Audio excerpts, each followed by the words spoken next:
I think you're muted.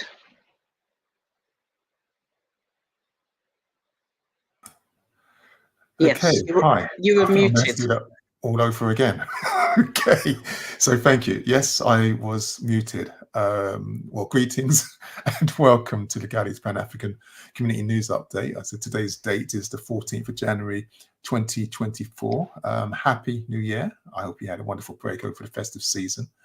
And I'm in the studio with Sister Oleander. I'm Brother Dr Toyin Agbetu. Hopefully Sister Oleander's there. Can you hear us all okay? Or Sister Oleander, Yes, you there? yes, I'm not muted this time, I'm right? there. Yes, you're not muted anymore. I'm here, everybody, and I hope you had a lovely break over the season, whether you celebrate Christmas, Kwanzaa, or nothing at all. But just I'm hoping you all had a really good break. Ditto. And it's good to be back. We usual gremlins. We're going to work through a few technical issues, so please bear with us. Got quite a lot to go over.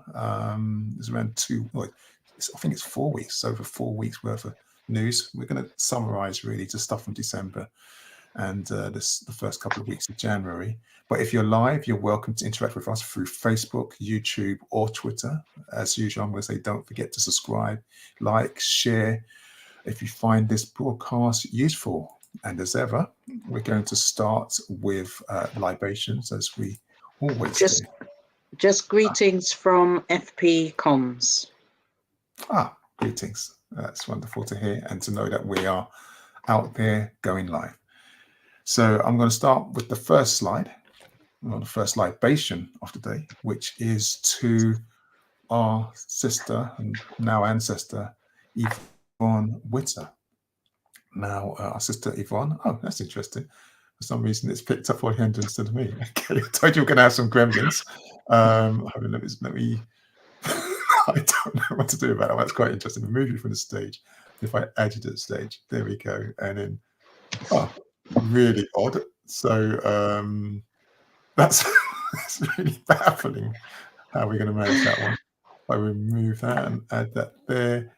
And hopefully, there we go.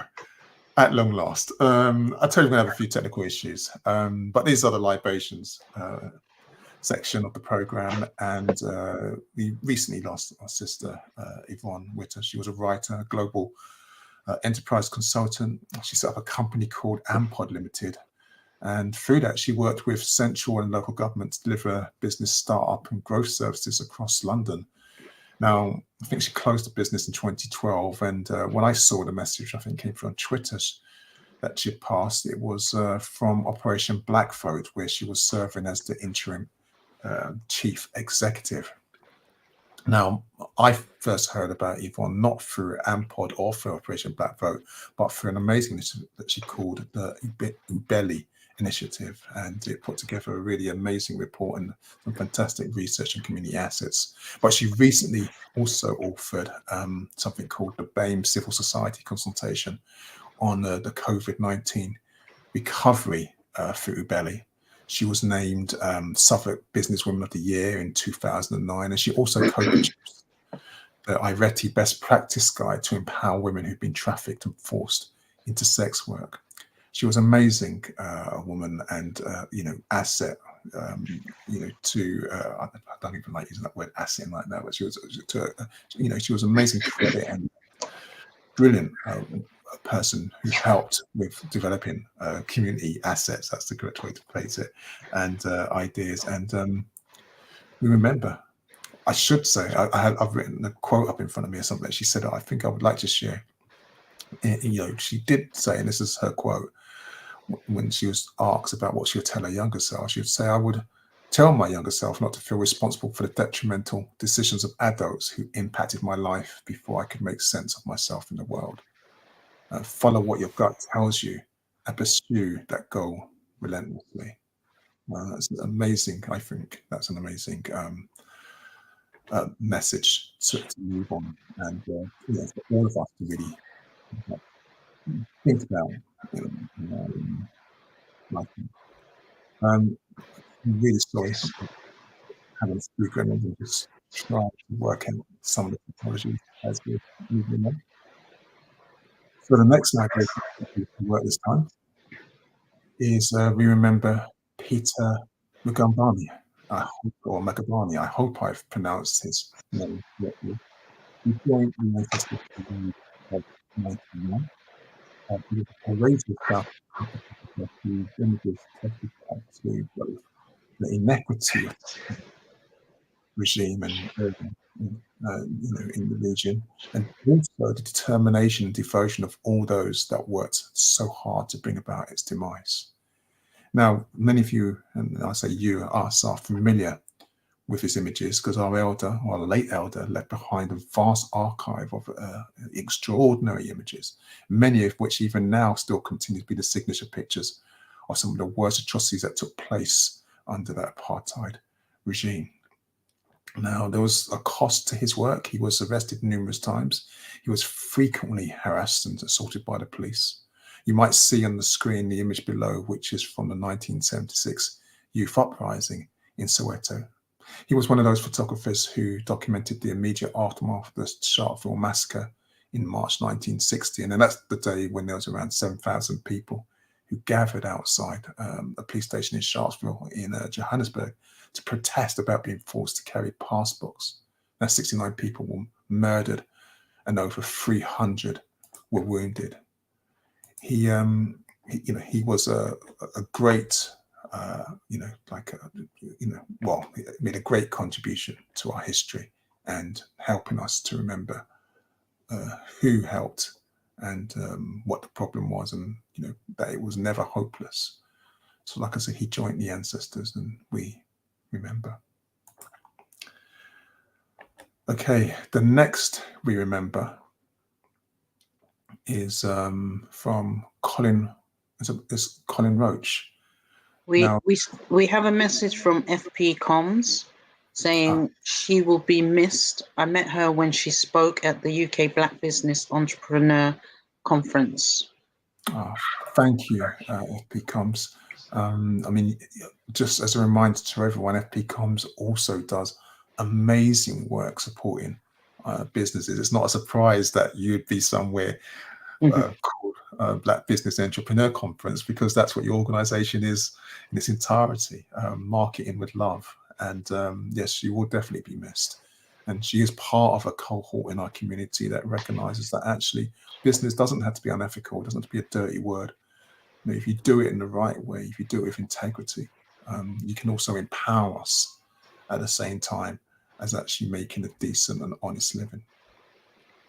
But we remember we have now, what I have on screen is the image of Colin Roach, and this is a legacy we remember. He passed away in 1983.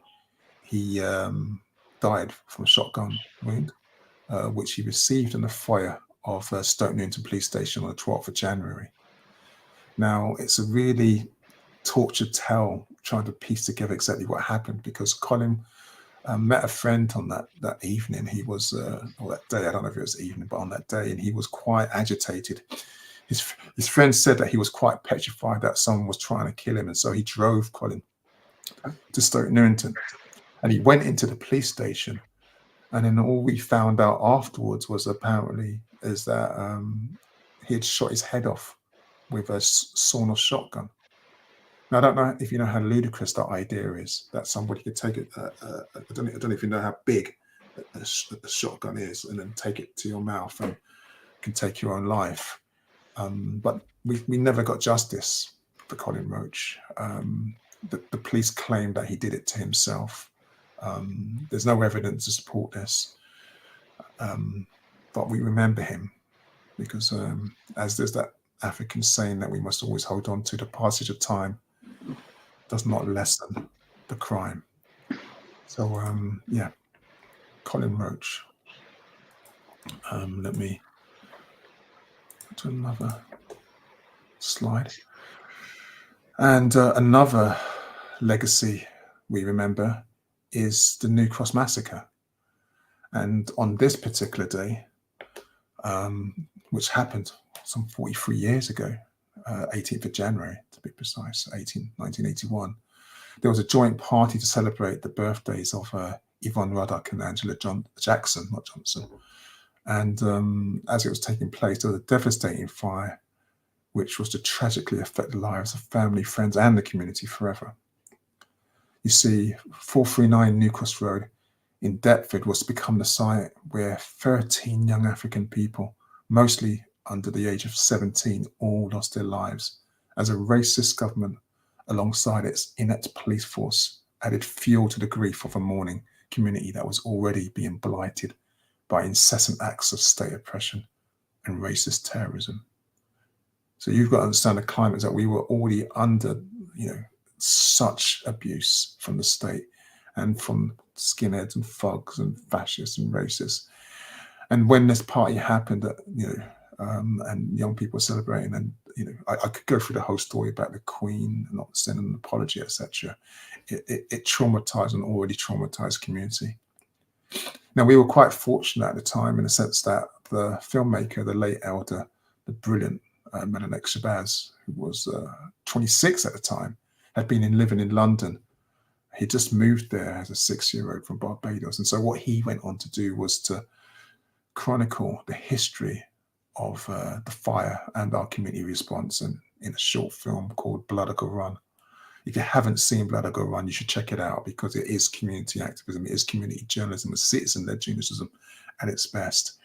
And it's just our way to remember that we still haven't had closure on this. We still don't know whether it was a racist firebombing. We still don't know what caused this, but we do know that it's an open wound on the blight and a blight on history and on anyone who claims that race relations in the UK has improved. We're still dealing with the legacy of these kind of things. The last we remember, which again is another legacy one, is to the amazing scholar, Professor Tony Martin. Now, he passed away on the 21st of January 2013. And his passing was quite a surprise to the community, because he left at the age of 70, which is relatively young, to be honest with you, especially when you consider he had no prior notice of illness. He had just recently resettled in the Caribbean, and he had, paid productive. He was committed energy. He was still doing his thing. He was still supporting communities. He had just written a new book. I think he'd about to do a book launch with our elder brother Cecil Gutsmore. But Dr. Martin, or Professor Martin, I should say, he wrote 14 books on Garvey, African enslavement, Pan-Africanism. He was a committed Garveyite and Pan-Africanist. He was also a professor emeritus of African studies at Wellesley College in America, and he was known for his rigorous research when writing important topics relating to the experience of African people across the world. He produced an amazing biography of the first wife of Marcus Messiah Garvey, entitled Amy Ashwood Garvey, Pan-Africanist feminist, and Mrs. Marcus Garvey #1. There was controversies brought to him because of his work, because of his commitment to our community. Most notably was the disinvitation that he received from City Hall. I'm not going to spend time on that, when he was invited by the community and by City Hall to come and give a speak on Garvey. And then some of the actors in City Hall decided that they would disinvite him. And so the community organised for him to come anyway. And it was an amazing event. I was at the event where he spoke. It was an amazing event. The energy was electric, and we got a thorough schooling and learning. It was a masterclass in Garveyism and community activism on that particular evening. And I think credit has to go out to the people who organised. I think the Al Cable and Revivalist movement were involved in that, along with many other community activists and organisations. But yes, we remember. Okay, so you are watching Legali's Pan-African Community News Update. If you're watching live, you are welcome to interact with us through Facebook, YouTube, and Twitter. As usual, I'm going to say, please don't forget to subscribe, like, share if you think what we're doing is useful. And this next section is going to be looking at the UK news and just covering the stories, like I said, of things that have taken place over the last couple of weeks. So the first story I want to cover is that of the inquest into the death of Christopher Capessa. And he's the young boy, aged 13. That is his mother in the picture. Aged 13. He joined the SS on July 2019, when another boy, then aged 14, allegedly pushed him into the river Cynon near Fernhill in Wales, and he drowned. Now the inquiry is taking place as we speak. I say not, as we speak, not today actually, but his mother, Alina Joseph, who's in the image, told a hearing that ever since she and her 7 children moved to South Wales from London, they've suffered nothing but racist abuse. And she's given an account of how she's contacted the police on many occasions, and she's not really got a satisfactory result from them. Now, in this particular case, what happened with her son was that a group of young boys were with him on the bridge, and one teenager told the inquest, and this boy, teenager can't be named for legal reasons, that he pushed Christopher into water with his own hand and said, I had a very clear view of, of what happened. Sorry, let me be clear. One boy pushed him into the water, and another boy, he saw him push him into the water, said, I had a very clear view of what happened. Everybody for a few seconds didn't know if Christopher could swim or not. And there was this massive panic. And when people realized he couldn't swim, people jumped in to try and save him. But, I think he was flailing to keep himself above water, and he tragically lost his life. So we're still, the inquiry is still unfolding from as much as I can tell, and we're waiting to see what the result of that is. But it is a tragic case, obviously. The next story is one of Alderman Egbert. There's a comment from sorry, I put the wrong one up. Just greetings from Tafari, just saying peace, beautiful people. Glad you're here. Give thanks to Tafari. We appreciate the kind words as well, and we're glad that you're here as well. It means nothing to us. It makes no sense if no one's here to appreciate or to share or distribute and to help and give research and comments on what we're doing. It's all about, we're all in this together. So give thanks. So this is really the story about Aldebert Egbert Carles, otherwise known as Bert, as you can see on the screen. He was Birmingham's first African councillor, and he's now going to be recognised for his trailblazing career in politics 20 years after his passing. Now, he, as I just said, he paved the way for diversity in politics when he was elected as a Labour member for Aston in 1979. He served on the city's education committee for almost 2 decades. But in 2003, he passed away from cancer, aged 70. Again, a young age. This is not an age that people should be losing their life. He passed away from cancer, and nothing was done by the local authority at the time to commemorate his life. And this is despite there being calls from local activists. So now we have good news in the fact that there's going to be a plaque that's going to be unveiled at a college in Handsworth this week. And this is the place where he served as chair of governors. Now, the activist Bishop Desmond Jadidu, who was inspired by Bert when he was growing up, has expressed anger that it took 20 years to commemorate him. And he said that the significance of his contributions should have been commemorated much earlier. And I think we all agree that he's got a very good point. But we remember him now and commemorate him. And hopefully it'll be a good turnout. And, the people of Handsworth will recognise that we are stakeholders in all aspects of social life across the UK.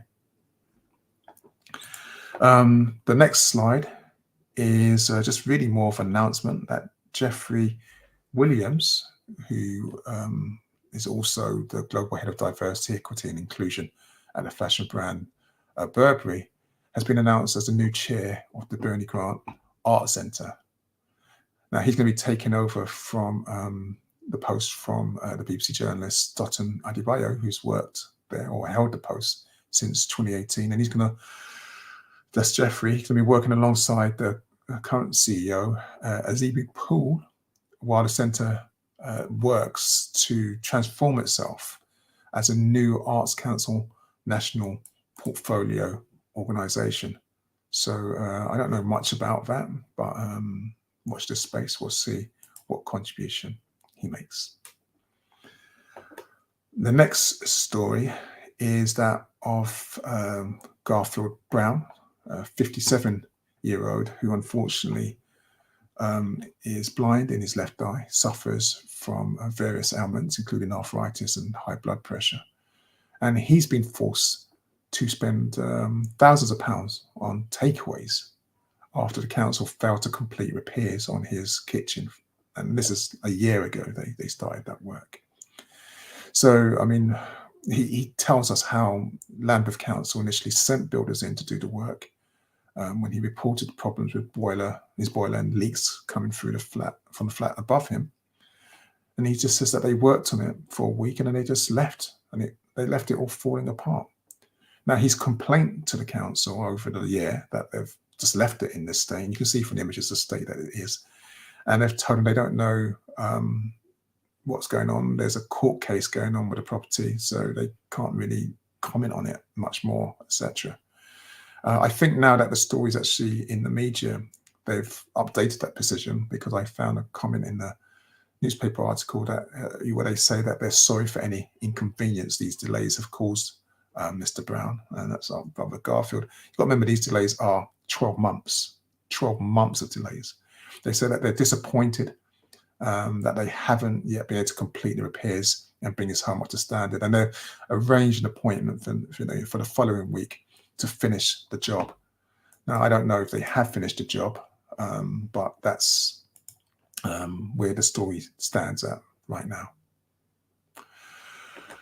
The next story, which unfortunately is a similar one, dealing with the same issues, is that where Londoners in Brixton say that they are living in damp-ridden, ticking time bomb estate where mould is so bad it drips from the residents' ceilings.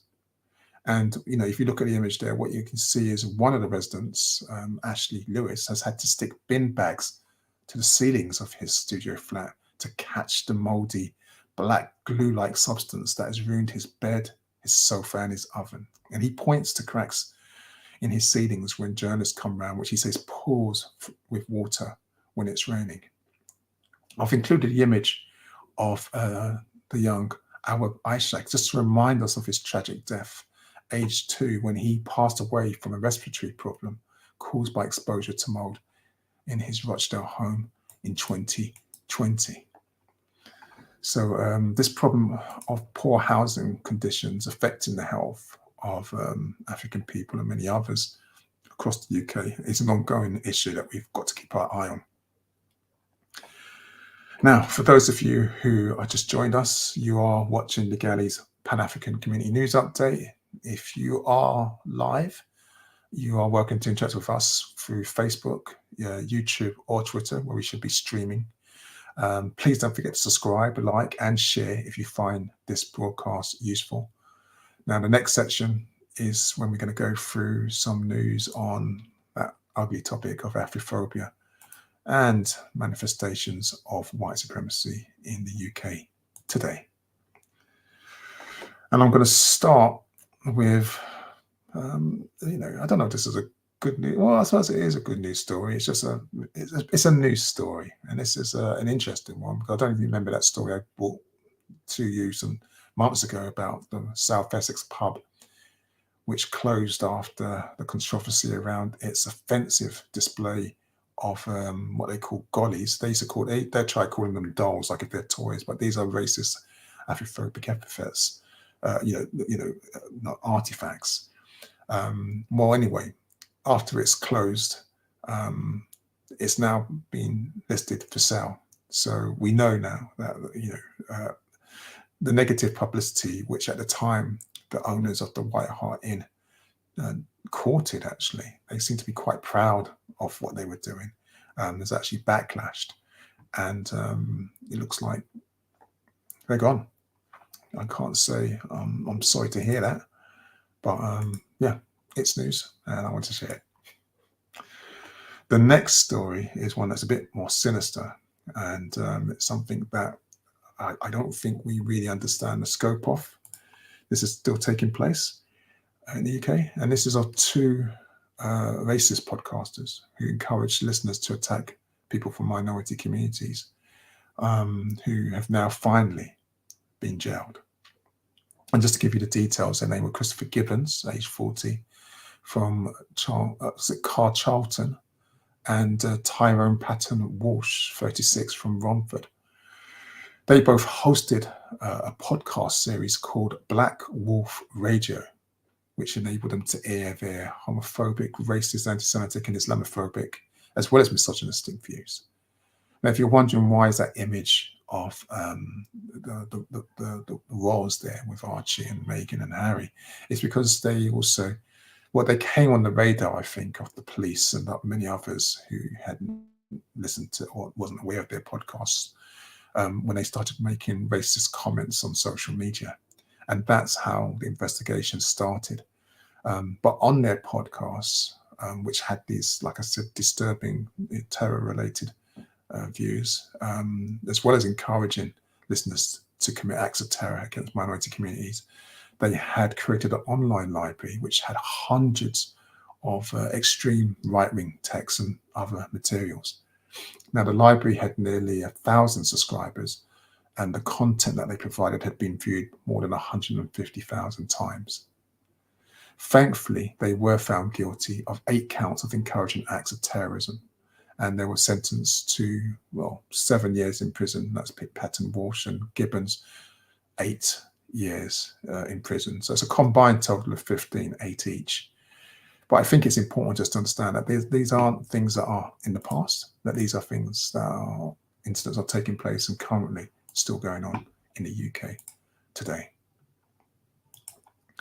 The next story is another update, and this one, do you remember the Thomas Knivet College? I don't know if that's how you pronounce it, but it's the Surrey school that was at the heart of the assault on a young 15-year-old African last year, an African girl.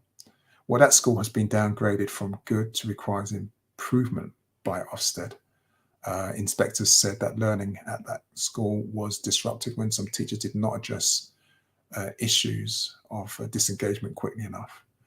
And the reason why there's an image of the disgraced former Chancellor Kwasi Kwarteng on the screen is just to remind you that he defended the school after the pupil was attacked by a group of other pupils as adults watched on.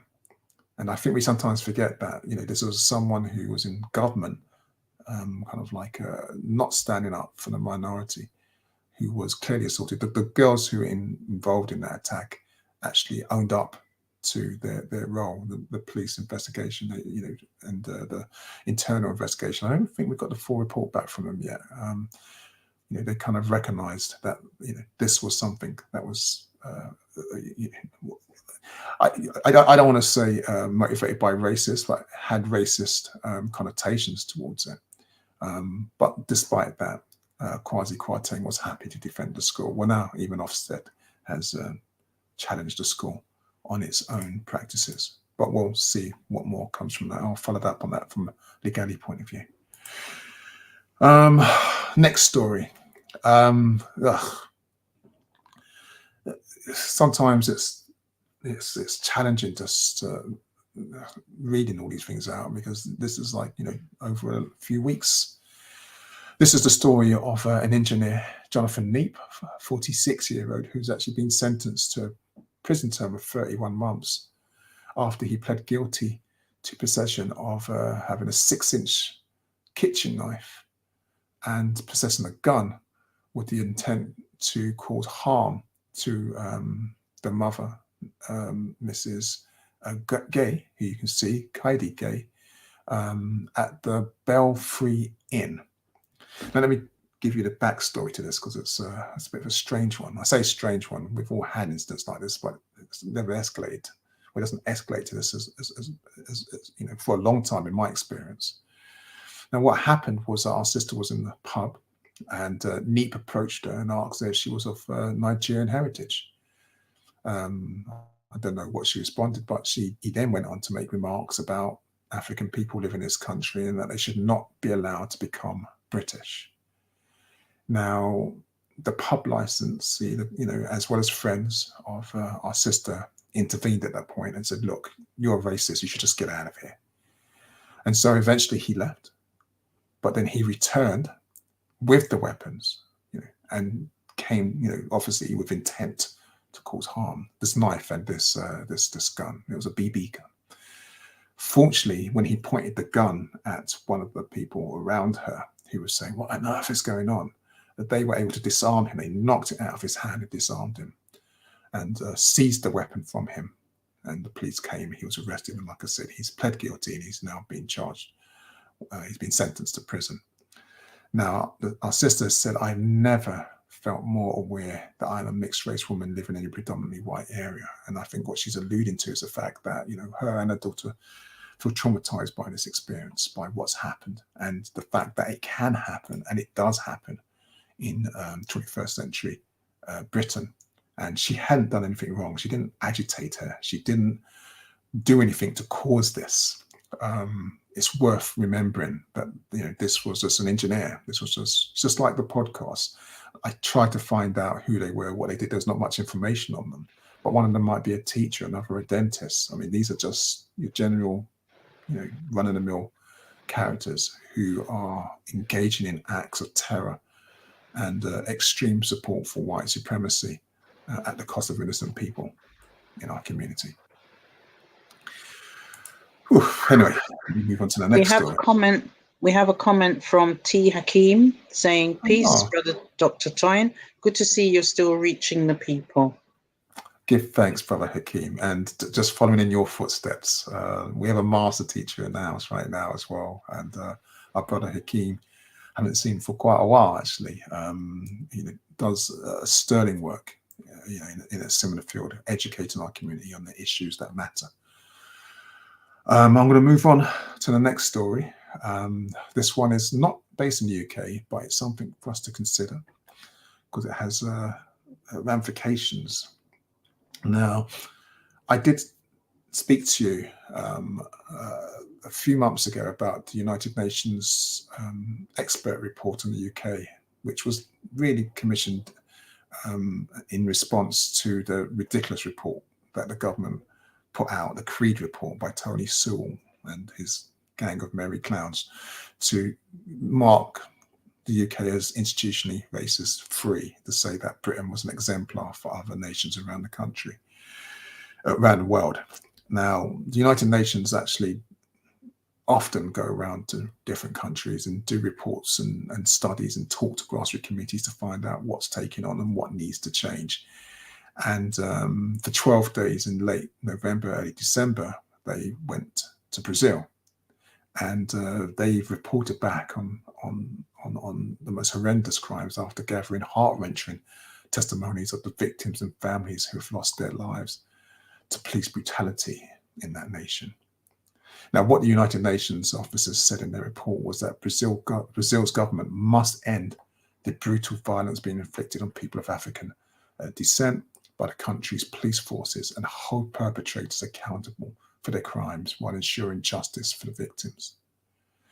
Now, that probably feels very familiar, right? We hear about deaths in custody, and we know that the families rarely ever get justice. I spoke about Colin Roach. I talked about the New Cross massacre, but the scale in Brazil, if we don't, is off the roof. And let's give you some facts. Together, people who are African or dual heritage represent over 50% of the population of Brazil. You've got to imagine there's 203 million people in Brazil, so they represent the majority of the nation's people. And yet, even if you think about the fact that in America, which has a severe, let's not underplay this, a severe problem with police violence, where we see them killing around over 1,000 people each year. The Brazilian police kill over 6,000 people each year. And in 2022, I haven't got the figures for 2023, but in 2022 in Brazil, African people accounted for 83% of the victims, even though they account for what I just said, just over 55% of the population. So there's a serious problem in Brazil with police brutality. You can see in the image, and then you can see in the picture, there's an image of a group organizing to campaign against this violence and this inequalities faced by Brazilians of African heritage. We need to keep an eye on these kind of issues, lest that they spread and we have contagion in places like the UK. Thankfully, the police don't have, or the routine police don't walk around with guns.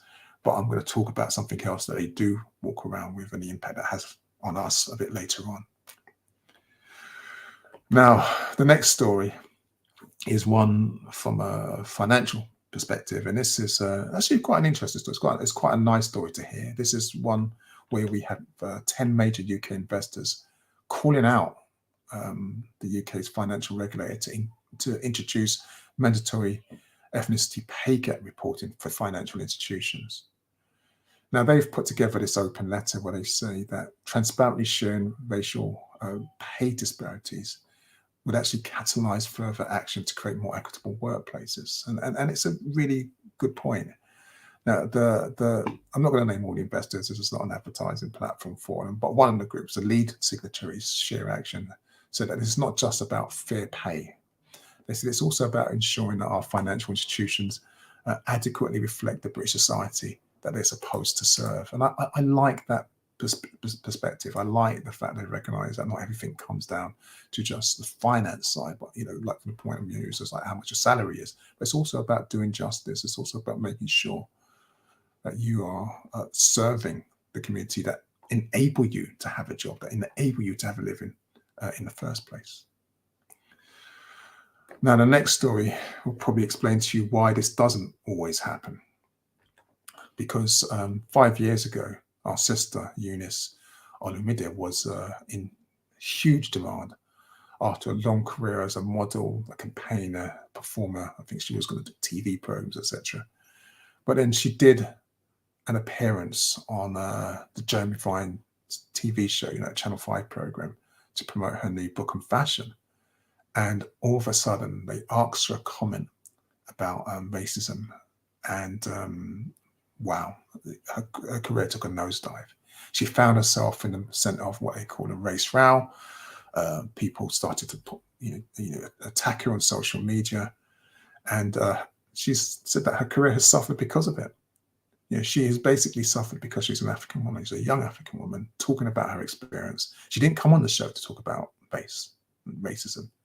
She says, why ask me about this at this particular time? I mean, she was happy to share what it was that her experience are through, but why should her career suffer because she's actually speaking her truth? But that's what's happened. I know there's a new program coming up soon, and she might be invited to take part in that as well. But her career is actually damaged because of this. And the reason I wanted to share this is because, big mouths like me who talk about these kind of issues, and that's been doing so for many decades. I'm used to the hit. I'm used to the consequences of it. I'm used to the punishments, the betrayals, all the kind of impacts on your social, personal, physical self, your psychological, spiritual, so all of these attacks that happen. But for young people coming in, and I do worry about that, they're coming in with a level of consciousness, which I wish I had as a young person. I didn't have that level of consciousness. I was just bumming around making music. I ran a few labels, as you might know, back in the day. They're coming into this, and they're being attacked before they've even got a chance to grow, to make their own mistakes, to find their own path, and it's completely unfair. But anyway, I'm going to move on to the next section of the program, which we call Policing Matters. And just as a reminder, you are watching Legali's Pan-African Community News Update. If you are with us live, you're welcome to interact with us through Facebook, YouTube, or Twitter, as some people already have. Thank you. It's good to know that you're with us. Don't forget to subscribe, like, share, if you find this broadcast useful. And as you can see from the slide, we're going to be talking about policing matters as it affects African people in the UK. Now, I just spoke about the case in Um, Brazil. there's a before you move to the next slide, there is a slide comment from FB Comms. Dr. Toyin, I did not hear about this, but constantly try to help our community to use their voice with power and effect, but at the same time build sustainable businesses. Good, thanks. And yes, I mean, you're always making this point here, and it's an important one. We have to build sustainable businesses, and the only way sustainability really comes from a business that is focused on, well, it's not the only way. One of the best ways, if it's focused on community issues, is actually to engage with the community, to listen to their concerns, to provide services and products that actually help the community to grow. And so therefore their growth is your growth. But one day we're going to have to expand this program to have guest speakers on. I know the technology can cope with it, but we still have gremlins with the technology. But I really think having just today, having some of you who have commented, I think you'd make a amazing guests on the program to talk out to our community and just to remind this generation and future generations of not just what we're doing, but what should be done and what could be done and what has gone done and what we can learn from it. But this section is about policing. Thank you for the comments, and I'm going to. I spoke about the situation in Brazil and the deaths faced by African Brazilians. This study on the use of tasers was conducted by researchers from the university I work at, that's University College London, and Keele, Exeter, and Staffordshire universities. And they've actually found out that police officers, increasingly see the use of tasers as a tool that can get suspects to comply with them rather than a potentially lethal item. They don't recognize it. Many of them don't see the risk of permanent harm and fatal harm they can cause with it. Now, those of us in the community, of course, see it as a humiliating and traumatic abuse of power when police officers use the tool against us unjustly. And the report, which was funded by the police, says that radical reforms are needed to training. And it's just to remind you, the taser, which you can see in the image, is an electrical weapon that fires 50,000 volts. You fire these two little pins, they prick your skin, and they put 50,000 volts through your body. You fall to the floor. I mean, it's like your convulsions. Now, officials will say that it's safe for widespread use, but there have been situations where people have lost their lives. If you've got heart problems, if you've got underlying issues, and of course the government, the British government, it's kind of like, arm all the police with tasers, and we're not going to give them guns, let them have tasers so they can shoot people with them. But there are many people who say that they should be banned, or at least the widespread use curtailed. Because what we now know is that if you give police officers tasers, they will use them and abuse them. I mean, since it was deployed, if you look at the times it was used in 2017 to 2018, that number was 17,000 deployments. But by 2021 to 2022, that number had increased to 34,000 users. Now, you can't even argue that every time that the taser was used, it led to a conviction, or it led to a positive outcome, or it was helping or saving someone. No, we've seen the story. I can't remember the name of the brother. My apologies. Who was tased and he fell off a bridge. I mean, he was so traumatized. He ran and he lost his life. He fell into the Thames through the use of that power. We haven't heard anything about that case for a long time. Perhaps it's something else that we need to look into. But anyway, that's that particular story. The next police story I'm going to share with you is that of the Met police officer, PC. Oh, the slide didn't change. Sorry, my apology. Let me see if I can get the gremlins. Oh, okay. No, we've got two. I've got a mix up there. Sorry about that one. Okay, let me see what's there. This is the police watchdog refusing to back stop and search without suspicion. And this is a story on what we call section 60. Yeah, sorry. There's another message from FB Comms. May I say, Nicola, love your program and the work you and your family do, because you seriously educate and empower us with knowledge and wisdom that we are often distracted from noticing. Thank you. Oh, thank you, Sister Nicola. I appreciate those very kind words. And like I said, you do amazing work as well. And I worry about some of the voices in our community are doing this sterling work and have been doing it for such a long time. And many of our community don't get the props. We don't recognize them because platforms like Twitter, toxic platforms like Twitter, have those who shout the loudest. Getting the most attention. But I'm going to leave it there. I'll give thanks. Now, this particular story is one really, the official inspector of the police has refused to back police use of stop and search powers without suspicion. Now, this is what I call, I mentioned Section 60, because they found out that the police chiefs who are deploying this tactic can't explain why African people are 12 times more likely to be targeted with it. Now, for those of you who don't know, Section 60 is really this, they call it a police power. It's essentially where the police say they can stop anyone in a particular region for a certain amount of time, maybe half a day, a few hours, and search people without suspicion because they suspect they may be violence about to committed or someone might have a weapon. It was initially designed for crowd control after football matches, because what's happening after football matches, Britain had a hooligan problem. It still does in some spaces, but it had a massive hooligan problem. So they knew after each football match at a certain time, there could be clashes between fans. So the Section 60 came out, and the whole idea was that the police would say, right, we're going to search you on your way home, make sure that you're not going to go to another rival club, there's not going to be a fight. But then what some naughty police officers did, they thought that, hold on, we can use this power against Africans. We can use it against minority communities. And so they did. They started to use it against African people. And they used to just say, right, Section 60, and they would search you without just cause, because I don't need to explain sus and the whole thing. That's what happened. The power's been reformed and changed. So now it needs a senior permission from I can't remember if it's a superintendent. It needs a senior officer to explain why, and they kind of like put it out on social media. I've actually just what's that like?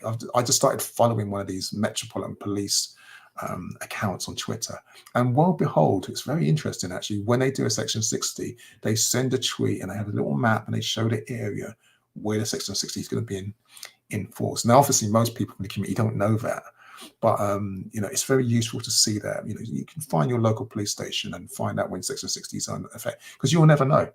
You'll never know that actually you're walking down the street and an officer can just search you because they think that you're walking funny, or or they suspect you of driving while African, whatever. Anyway, the power's been abused, and critics have said that stops carried out under Section 60 actually now are causing more harm than good. Because no one can argue that the football hooligan cause was right. And there's another argument they use, which is actually a good one, and I actually support them. They say that sometimes after violence between groups of young people, and often involving African people, having a Section 60 in place is used as deterrent to stop reprisal attacks, because young people will know, those who are involved in those armed activities will know that if they go to space where somebody was hurt or murdered, then actually the police could search them and they could get caught. So I do hear the rationale, and I do support the rationale on that basis. What I don't support, however, is, let me give some statistics. If you think that between 2021 and 2022, that there was around 4,500 Section 60 stops that took place. Well, if I told you that only 3 out of 100 of them led to something illegal or potentially illegal being found, you'd realize that actually this has been abused, this power. What if I also told you that almost 2/3 of those people stopped under Section 60 were aged under 25? You'd realize that young people are bearing the brunt of this discriminatory power. Now, I don't have the statistics around it on ethnicity. Like I just told you, we're 12 times more likely to be targeted, but I don't know what that is from last year. I don't think the numbers are going down, but we'll see.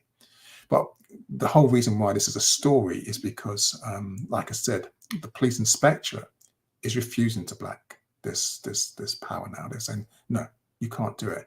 And just to make things even more compelling for a reason to kind of like rethink how this is deployed, is Gavin Stevens, the picture, the character you see in the image there, who was the chair of the National Police Chiefs Council. And that's the most senior serving police officer in the UK. He's actually said that I can't do what Mark Rowley's doing in London when it comes to the Met and institutional racism. I have to accept that the force, at least in the UK, British police forces, are institutionally racist, and that discrimination in policing operates at a fundamental level. And that's his words, fundamental level. Now, like I said, Rowley, the head of the Metropolitan Police, refuses to acknowledge the term institutionally racist. And of course, if you know about the what's her name, the report by Casey, Baroness Casey. Oh, I've used an honorific title. I never use honorific titles. Louise Casey. So the Casey report came out and said that the Metropolitan Police was institutionally racist, misogynist, and homophobic. And this report, which came out after the murder of Sarah Everard in 2021 by a certain police officer, was quite hard hitting. The evidence was compelling. I don't think anyone can argue with her findings, but Met Police refuses to acknowledge it. I say that I've got to be fair. They refuse to say the words, but I am happy with the actions that are taken, which is rooting out what they used to excuse away with that ridiculous phrase, a few bad apples. It's become clear that it's more than a few bad apples. And they are doing exactly what I would recommend as an anthropologist. They are slowly starting to change the culture inside, at least the Metropolitan Police, where rogue officers, corrupt officers thought they could act racist with impunity. And I do commend that. But I do think that there's also something to be said about coming up and standing up and acknowledging institutional racism, to actually not just send shockwaves through the institution that the police force is, because it's a militarized institution, and they need to recognize that this is an institutional practice. It won't go away with just lovely words, but also to remind the community that they're listening, they understand, and they recognize it goes beyond individual officers. It's a collective practice. But I'm going to move on to the next story, because it's probably too much in the policing. We've still got quite a few to go through. This is a good news story, and this really feeds into what I was just saying about some of the good work that the Metropolitan Police is actually engaged in when it's acting fast and robust. I'm not saying that things are perfect yet. I'm nowhere saying that, but I'm just saying that there are some changes. I don't know if you remember that story that really peed me off, and it was about the woman, the mother, who was arrested. She was dragged off a bus, arrested, handcuffed in front of a crying child for fare evasion. I think it was like a 40p fare or a pound fare or something ridiculous. And then we found out that she actually had paid the fare. So she hadn't evaded the fare. So she was, what's that term they use? De-arrested or something, or unarrested. Yeah, de-arrested is a term they use. It's really annoying. And, one of the reasons why it bugged me is not just the assault on the woman and the force they used on her for nothing. It was also the fact they did it in front of her child, and the child was crying, seeing his mother being abused by the police officers, and also the community members who were there.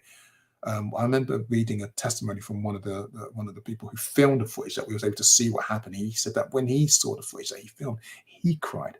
And this was a real example of intergenerational trauma. It's something I want to do research on. It's a real example of intergenerational trauma, that it's not just the effects of the woman who was actually assaulted and the violence that brought on her. There's also the traumatic experience that the young boy, her son, experienced, and also the community experience, that this one incident had shockwaves from all of us. I remember going to work and I was in such a foul mood because of this story, having seen that footage and having seen the ridiculous comments that people were making. Well, why didn't she pay her fee then? All this kind of nonsense that came out. Well, the good news is that PC Perry Lavewood has actually been charged with assault after there's an investigation into his actions. So he's, a Met officer, and this is why it's important for the head of Metropolitan Police to talk about institutionalised racism, but he is a Metropolitan Police officer. He's going to be appearing in Westminster Magistrates Court on February the 14th. This only came about because of that footage. You've got to remember, this footage was shared in August. It was circulated, widely online. A lot of us saw it, and so the IOPC, which is the so-called Independent Office of Police Conduct, launched an investigation, which just concluded in December. Now, I am impressed in a sense because this is actually quite quick for the IOPC.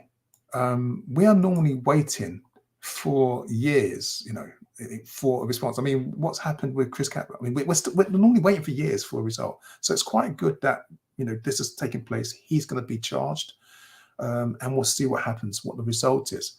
But I still have that fear. What would have happened if this wasn't recorded on someone's phone? What would happen if this wasn't shared on social media? Because remember the sister inside the shop where the man grabbed her by the throat. Yeah, we don't see all the incidents that take place day to day. We see only the few where there's a camera present. Now, in this society with London, I think it's next to China. London is the most surveilled city with CCTV cameras. It's going to be difficult to move, even to break wind without a camera catching you online. But yeah, it's something to think about. Oh, anyway, let's go to the next section. A reminder, you are watching the Kelly's Pan-African Community News Update. Again, if you're watching live, you're welcome to interact with us through Facebook, YouTube, or Twitter. We should be going out there. Well, I say we should be. I know we're going out there live because we've had some fantastic contributions already. But if you are finding what we're doing useful, please don't forget to subscribe, like, and share. And the next section is going to talk about some of the health issues that affects us inside the community.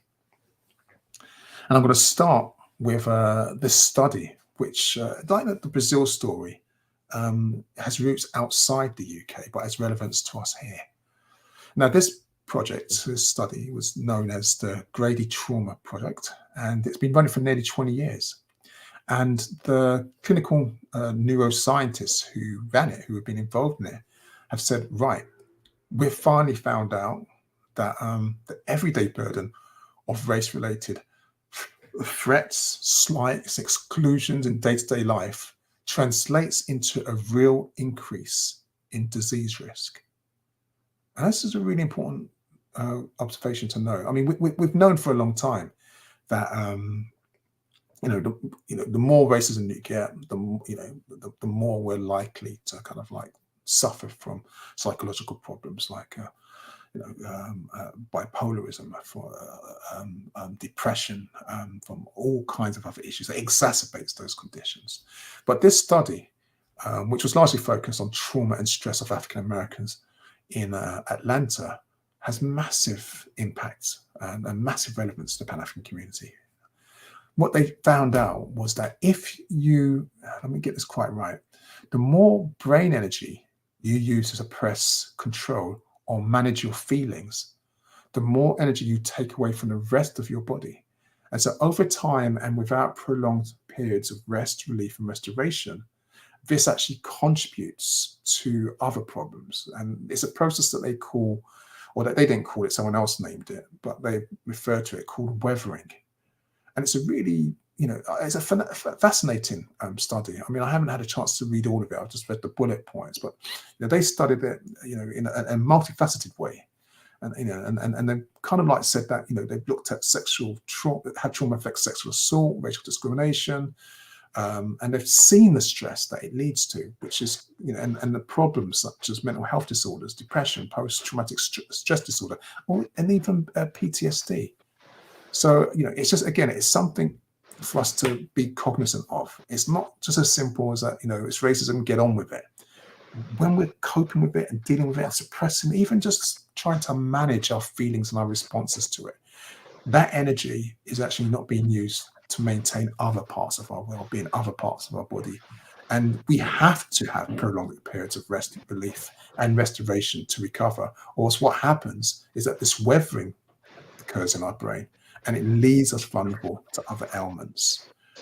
This is different from what we've previously known. That is that, for years, that people of African heritage are far more prone to risk from a whole wealth of health problems like heart disease, diabetes, dementia, than people with European heritage. I mean, for example, if you think about Alzheimer's disease, which I sometimes exhibit on this program, we're twice as likely as European people to suffer from this. This is slightly different. This is not talking about health or ethnic disparities in healthcare and in social structures. This is talking really about the impact on our minds, the stress, and how we're dealing with it. And I've never actually, I mean, this is not my area of expertise, and so I'm really fascinated by that.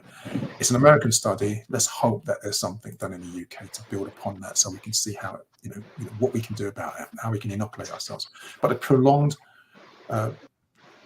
periods of rest is an important thing that I'm taking part of, because I often don't do that. You kind of take on all these pressures and you just keep going, and you forget that actually what's happening is that you're doing that other parts of your body is suffering, and you're stressing other organs, and that I am familiar with. Okay, another health story. Next bit I want to talk about is we have greetings from Reparation Nation. Greetings. Good to have you in the house with us. Okay. So the next story is one about illegal skin bleaching products, which have been raided from a Romford shop in East London. Sorry, I don't have the name of the shop. I do like to name and shame. But Havering Council's Trading Standards Officer seized over 1,400 items. So you can see them in the bags there. And that included soaps, serums, creams, lotions, and it's a ridiculous amount. Now, Havering Council won't name them because they're saying that it's an ongoing investigation, but I think we need to know.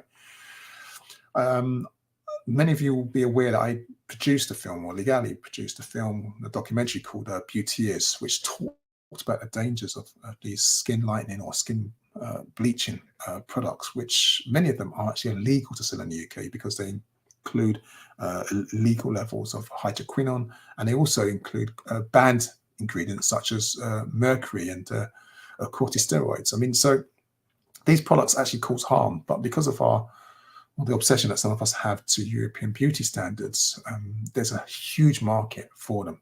And I guarantee you that probably within a half hour to an hour from you can find a so-called black beauty shop that is selling these poisons that are toxic to your skin, to your health, to your liver, to your kidney. And people are using them in a sense to make themselves feel good. I'm glad that this has happened. Havering Council actually said that any business in their borough found selling products that are harmful and breach regulations like that will be taken extremely serious by the council, and that they investigate them all the time.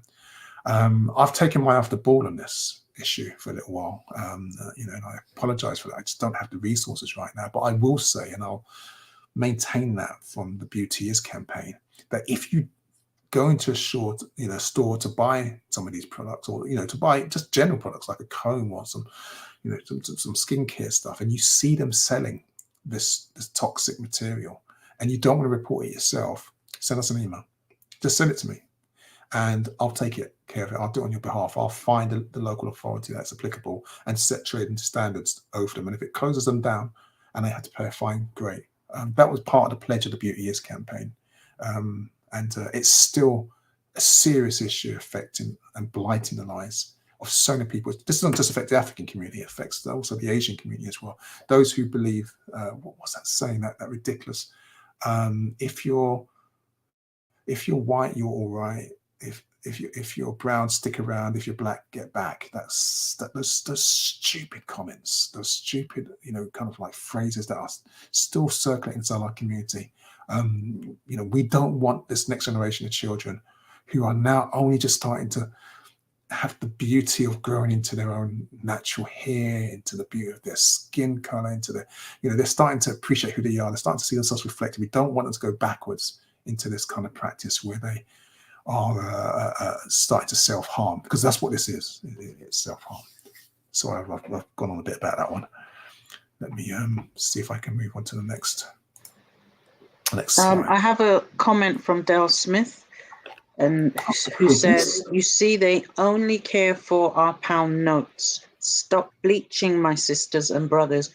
We are black. Be proud of the color God gave us." I share today. Yes. And it's right. As long as there's a market for it, and thank you, Dale. I mean, I really appreciate it. As long as there is a market for these products, then people will sell them.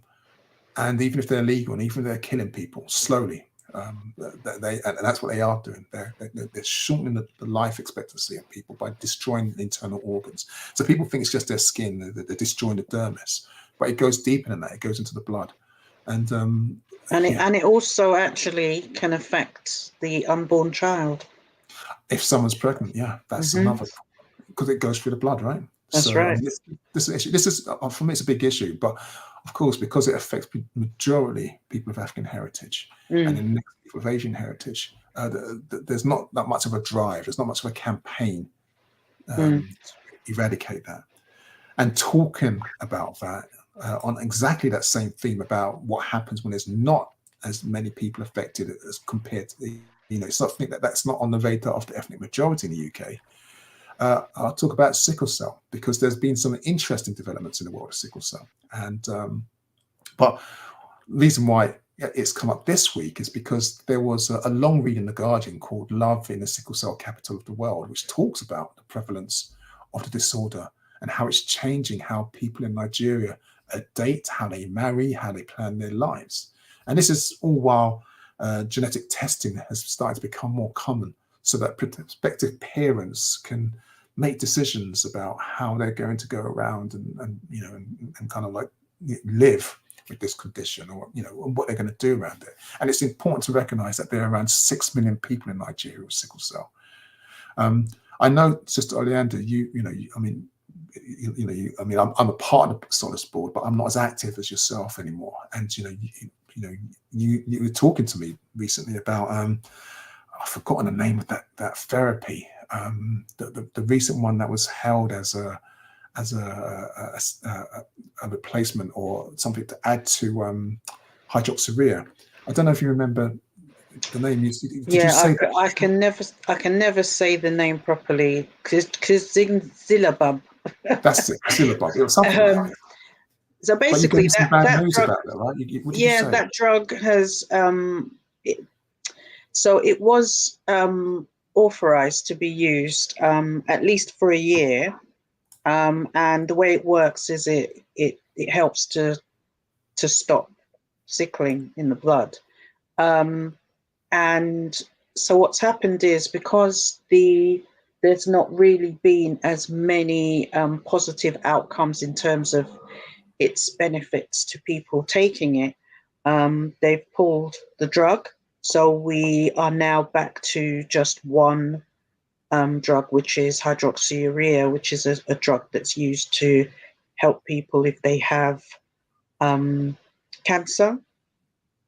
And it's just awful, because there's people who are on that particular drug now who are going to have to come off it, and goodness knows what's going to happen. They're going to have to try and look at other therapies for them, but those that it really worked for, it's quite devastating news for them.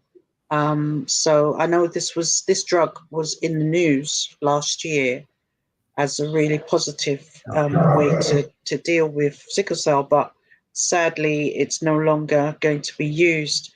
And the argument is that there are so many other conditions who have many, many hundreds of drugs that are being used to help people, but sickle cell is just not seen as a priority, unfortunately.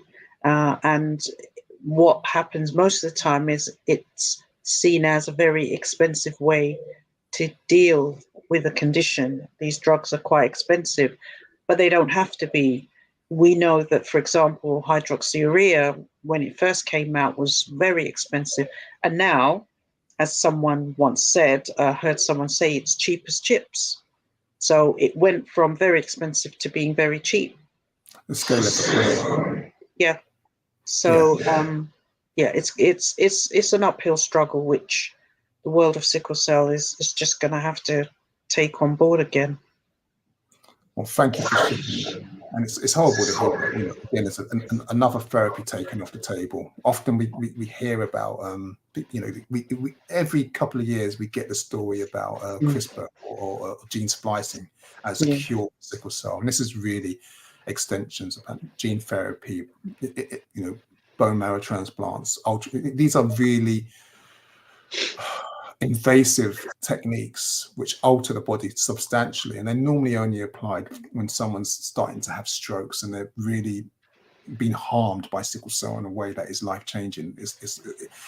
So we always had to, when those stories come out, we always have to place them into context, that access to them, unless you fly to America and you pay like serious money to have it done, is not really common garden. So the majority of treatment for sickle cell are these therapies, and they all have their different side effects. And so hydroxyurea, like Sister Oleander said, is it's derived from treatments that we use for cancer. And so for some people it works really well, but for others, there are issues that it makes it unsustainable for them. So having this new Chrysalon bump, I think it was called, something like that, was another way to have alternatives towards that. I mean, people also use herbs and other kinds of healings, but you want as many different kinds of therapies and different options to manage a crisis.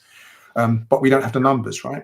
This is the issue. The way that they see it is that they think that, well, it's only affecting people of African heritage, so it's like, why bother? Why would we take an expensive drug? I mean, just the other day, they were discussing with their full chest the right to kill people who've got terminal illnesses, and legislating about it. And they were making a big deal, and they were talking about the cost of flying to, what is it? That place that Switzerland. Is it Switzerland? Yeah, I forgot what the name of the organisation. It doesn't matter. But they were talking about this, and so it's okay to talk about putting money into killing people, let alone if I start talking about wars. But when it comes to actually helping people to live, their life with less pain in a way, that they can manage, then the calculators come out and say, well, it's only affecting maybe 100,000 people or whatever. The scale of it is too expensive. Anyway, that's enough about that. You know what? Let me go to the next section, because we've had enough of the doom and gloom. This is the section we call being positive. It's the closing section of the program. So, as ever, you are watching Legali's Pan-African Community News Update. We're live. If you are watching live, please, this is the last section to interact with us through Facebook, YouTube, or Twitter, whichever platform you're on. If you find the broadcast useful, don't forget to subscribe and do all those kind of things. Share it, let people know, blah blah blah blah blah blah. And that didn't work. I was supposed to move to the next slide. There you go. And what a lovely smile that brother's got. I remember seeing him on BBC London, and this is a young prince called Emmanuel Wallace. And I don't use TikTok as a platform. I suppose I should do. I mean, Legali had this, we had this ethos in Legali that we go to wherever our community is, even if I don't like the platform. If our community is over there, we should be there. And I know a lot of young people have asked me personally to go on Instagram and to start posting on there, but social media and me don't get on. But TikTok is the big one. And our brother here, who's a science graduate in East London, he's from Dagenham, he gave up his job as a senior lab technician to create TikTok videos which make science accessible. And I saw a little clip of him on you can go to the BBC London website and you can actually see it, or just go to TikTok if you've got an account. And he's just brilliant. He makes it fun, he makes it accessible. He's got nearly 2 million followers, and he's known to them as Big Manny. And what he's doing is very simple. He's just hoping to inspire the next generation of scientists by making the subject more appealing, more accessible, more understandable. And for me, that's just wonderful. This is kind of like for me, who's a nerd when it comes to pedagogy, this is what I'm about. I hope he can make a successful career out of this, because I know, giving up a job as a lab technician, and that would have taken years for him to reach his path. And I know it must seem strange, like he's making TikTok videos. I hope that he's getting paid. I'm hoping he can make a living and he can continue to inspire the next generation of scientists. Because when was the last time you saw scientists, I think other than a Black Panther film, looking like us on the big screen? It just doesn't happen, right? Whenever you see the representation of scientists, it's rarely ever someone of African heritage. I mean, I did something I really didn't want to do. I watched that awful film. It's not awful in the sense of production values. It's just it's just the story and what it stands for. Oppenheimer. I didn't want to watch it because I didn't want to watch anything that validated the nuclear bomb. But I'm glad I watched it, because even without spoiling the film for those of you who decide you want to watch it, and I wouldn't recommend it. I mean, it is a good. That's right. It's a well-made film about a horrible topic. One of the things that you need to watch is understand how these group of scientists from all over the world came together to make death. They knew what they were doing. It was fascinating. Just reminding yourselves that people will put trillions, and they will get excited over inventing things which they know the only purpose of it is mass death, and then they lie to themselves to justify why they're doing it for. So, the point I'm saying is that there was no Africans in that, and I'm glad for that. But we do need scientists who can counter those kind of decisions, who are not afraid of science, who are not afraid to be nerds, and they, and that for me is, we have a history. Makes me think of Cindy and Michael and the BIS, the Black Inventors and Scientists series, an amazing series for inspiring children about African people and our inventions and the works that we've done. But in this generation, we also need TikTok. We also need Instagram. We also need all these other platforms. So it's a good news story. I'm nerding out. I'm geeking out because I am a nerd. Thank you for being with me. And I will move on to the next story. And the next story equally is a good news story. This is the one about a lawyer. And right, so you're thinking, a lawyer? Okay, it's a legal story. No, this is not a legal story. This is a story about a criminal and police actions lawyer called Ife Thompson, a 28-year-old from Brixton, who's launched a book on African history that aims to decolonize the curriculum. And what can I say? She's put together 2 books. One's called Global Black Narratives, Africa, the Americas, and the Caribbean. That's volume 1. She's working on volume 2. I think it's going to start going out across London soon. The book is part of a scheme by an organization called BLAM. You might have heard of them. They're Black. It stands for Black Learning, Achievement and Mental Health UK. Now, the organization is founded by our sister Ife, started 5 years ago, and they deliver weekly lessons on the history and heritage of African people in schools, inclusive of those who reside in the UK.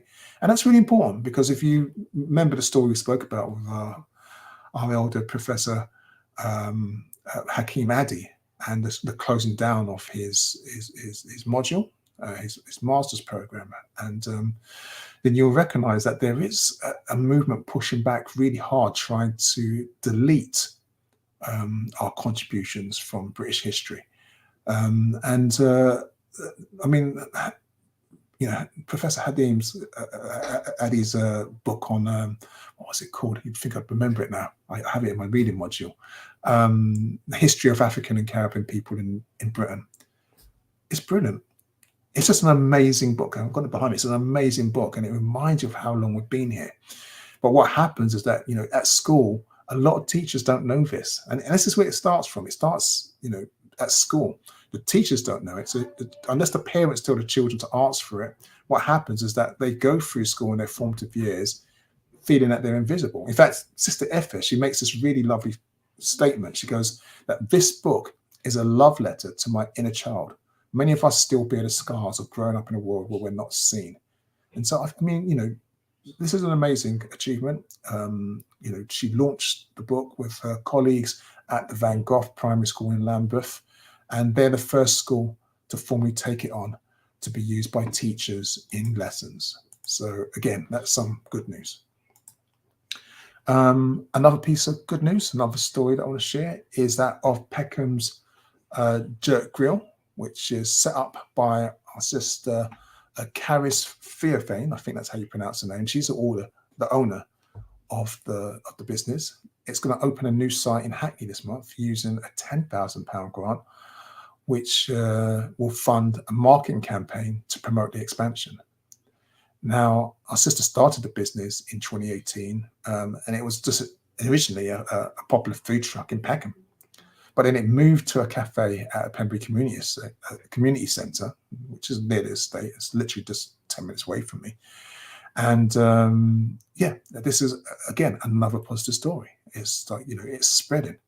Now, I don't know much about Uber or Uber Eats, but they have launched 2024 Uber Eats Black Business Fund, and they've distributed £250,000 to 25 small African-owned businesses across the country. So this is what's driving this, also supporting this. I know that Karis put her own personal money, into the business as well. So there's a lot at stake here, but it's a good news story. And one of the things I like is what she says. She says that ultimately we want to reinvest our profits into the business, helping us deliver our social mission of reducing food poverty, social isolation, and providing meaningful employment and training opportunities for those living in the local community. This is kind of like part of the mission of the IDPAD Centre that I'm currently director at, but it needs people. And so this is someone doing it, and she's got finance to do it. Amazing, well done. Next story is one of Natalie Gilbert. Now, this is one I never thought I'd ever say on the Pan-African Community News Update, because it's only over the last couple of days that darts actually went on my radar. Now, my father was an avid darts player. I've got some of his, he's an ancestor now, but I still got some of his trophies that he won from playing darts. He used to play darts and snooker. And, when he passed, I didn't really hear much of it. And I didn't follow it because, I was too, I was too emotionally tied to him. When I heard about darts or snooker, I thought of my father, and I was still trying to heal. But last week, there was a story about a 16-year-old who almost become the UK champion at darts, and it was all over the press and stuff like that. And there's a lot of snobbery with darts because it's kind of like seen as a working class sport, right? It's I suppose people don't take it as seriously, but it was nice just to see for this moment. I remember Jockey Wilson, Eric Bristow, all these kind of people, and then snooker, Steve Davis. I'm literally, I grew up with that, and there's a lot of press over it. He didn't win, but he did good by kind of introducing darts to younger people and taking it out for a moment out of that kind of snobby kind of like working class only kind of like the poor people kind of sports. It's not a proper sport kind of thing. And so when this story was shared with us by our research team, I had a nice smile on my face because this is a story of Natalie Gilbert. She's the sister you can see in the image. Now, she was 25 when she suffered a stroke, and the stroke was quite serious. She was unable to speak. She was numb on her left side, and she actually just didn't believe she was going to get better. She felt she was infantilized. She thought like a baby. She'd gone all the way back. But now, 40, she's actually just won her first major PDC darts title. And this is a major achievement. Because before then, she was a healthcare assistant at Good Hope Hospital. And this is somewhere near Birmingham. And her sport was actually football. That was what she was into. But, the stroke happened. And strokes, if you've got to remember, strokes are not common with people under 30. She was 25 when she had a stroke. There's around 1,000 strokes annually in the UK for people under 30. But strokes hit people generally with high blood pressure. That's a common cause of it. And I probably should lecture you about high blood pressure because I have high blood pressure, and it's it's something that I stay at risk at, and I've been learning a lot about that and having to start to grow up in my attitudes about that. But back to our sister. So she, her family took care of her. She did a lot of work to kind of like rehabilitate herself, and then eventually she got into darts. And then she went from the pub team, she moved to the regional level, to the country or to the county level, and then to representing England in the darts final. And then last October, she lifted her first major title.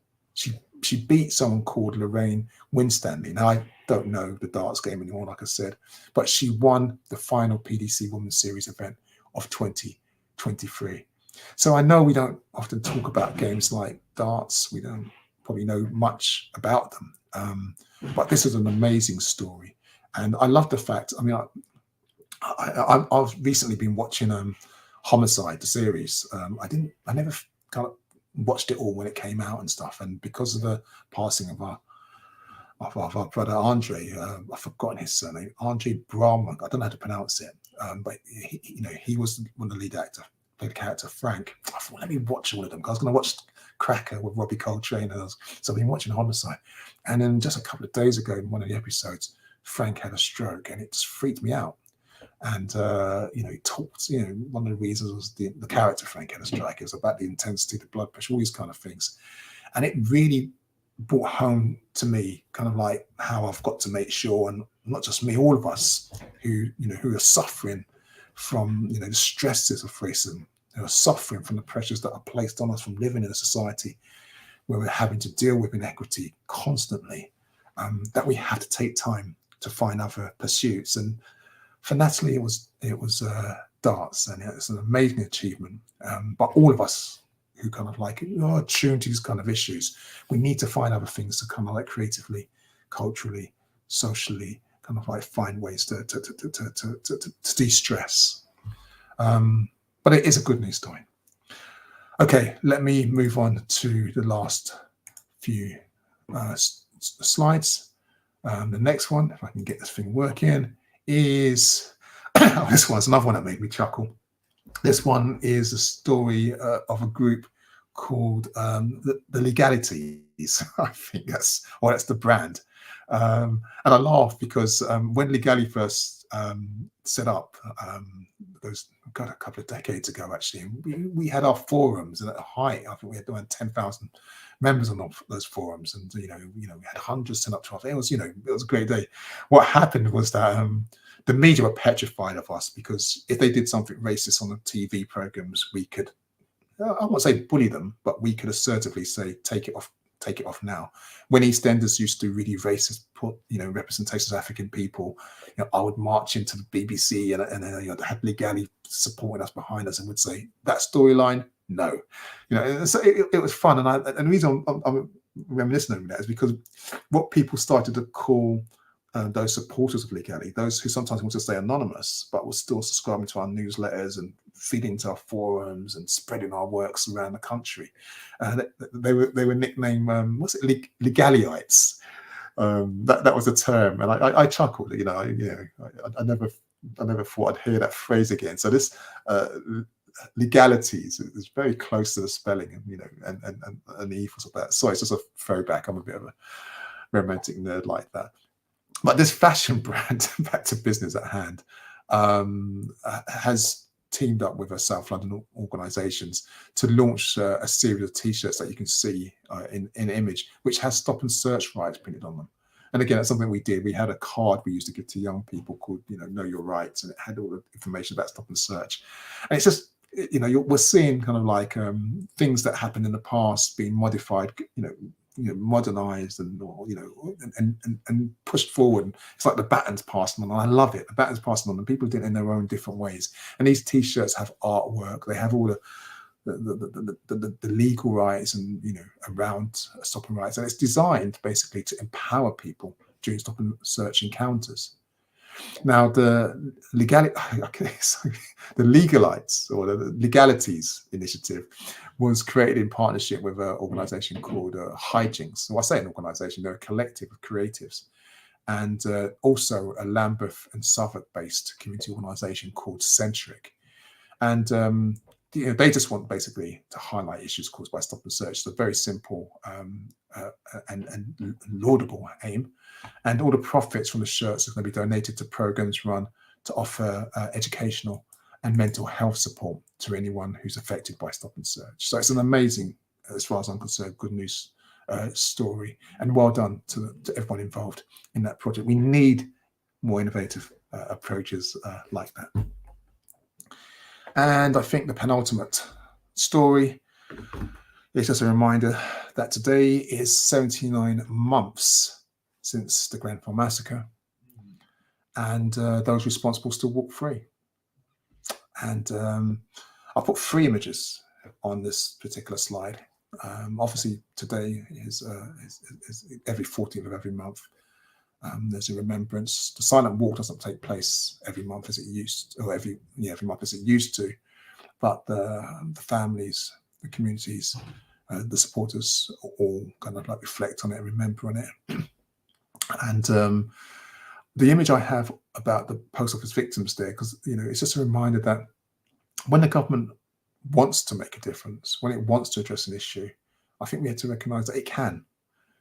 That if the families of Grenfell, the families of the New Cross massacre, the families of all of those people who are still waiting for justice, haven't received justice from this government, from this country, it's because the politicians don't want to.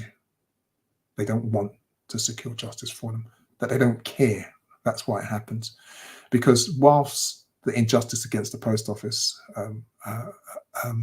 masters, I think that's the term they use for them, was outrageous, and the fact that someone went to jail, some committed suicide, is a horrific story.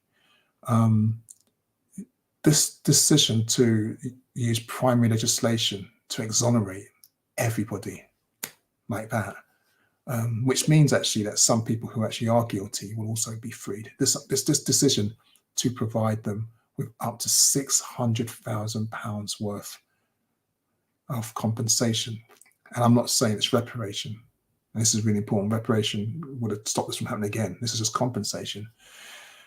Should remind us quite easily how those who were felled by the establishment over Grenfell, and most certainly the Windrush scandal, that the decisions, that the fact that we haven't received justice for that, the fact that people are dying, the fact that families are being traumatized still without securing justice, is deliberate.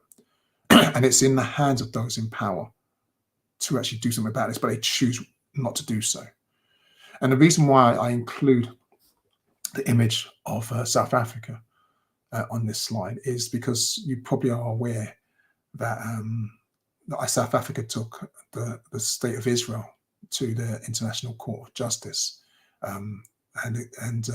for genocide against Palestinian people. And many people might think, I mean, I'm not going to talk about what I spoke about a few weeks ago, about why I care about this issue. But, if you don't know why they did that, then you need to understand the history of apartheid. You need to understand the role of Israel in supporting the apartheid regime against African people, the provision of uranium so that they could become nuclear armed if other African nations sent armies in to smash the system. Israel, Britain certainly were amongst the last to stop giving support to that disgusting racist apartheid regime. And so one of the good things that, and I will say Madiba today, one of the good things that our ancestor Madiba gifted Azania as a nation was this idea that its freedom was not complete without the freedom of Palestinians. And they have done justice in just living up to that mantra.